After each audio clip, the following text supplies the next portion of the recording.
Tila nagturuan ang mga opisyal ng DepEd at ng Procurement Service ng Department of Budget and Management sa kung paano tumaas ang presyo ng mga biniling laptop para sa mga guro.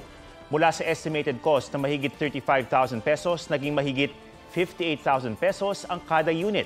Sa investigasyon ng Senate Blue Ribbon Committee, sinabi ni dating DepEd Secretary Leonor Briones na bagamat siya ang pumirma sa Memorandum of Agreement ng DepEd at PSDBM, pinaubayan na niya sa ibang opisyal ng DepEd ang pagtutok sa procurement. Tinuro niya sina DepEd Undersecretary Alain Del Pascua at DepEd ICT Director Abram Abanil na namuno sa proyekto. Sabi ni Del Pascua, hindi niya inaprubahan ang pagbilis sa mga laptop. Meron daw action slip mula sa PSDBM kung saan nakalagay ang quantity at presyo ng mga laptop na sinang-ayunan ng ICT unit ng DepEd. Pero punto ng mga senador, ang pagsang-ayon ng ICT unit ay katulad din ng pag-aproba sa pagbili ng overpriced na laptop.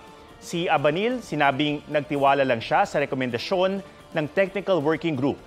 Nang tanungin naman si Engineer Marwan Amil ng PSDBN kung paano niya pinili ang 6 na suppliers na hininga ng quotation, sinabi niya na siya lang ang mag-isa na pumili batay sa aktibong supplier ng laptop ng PSDBM. Questionable raw ang hakbang na yan ayon sa mga senador. Na supplier. Yes po, bale based po siya sa mga active supplier po ng laptop. Discretion mo lang kung sinong papadala ng supplier. Yes, Your Honor. That discretion actually eliminated competition, Mr. Chair. No? And that discretion led to the increase of the price from 30,000 to 58,000. That discretion also led to 30,000 teachers without any laptops. So ganun po ka-powerful yung discretion ni Engineer Amir. Huwag magpahuli sa mga balitang dapat niyong malaman.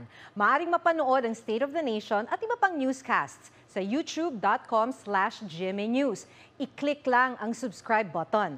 Sa mga kapuso naman abroad, maaari kaming masubaybayan sa GMA Pinoy TV at www.gmanews.tv.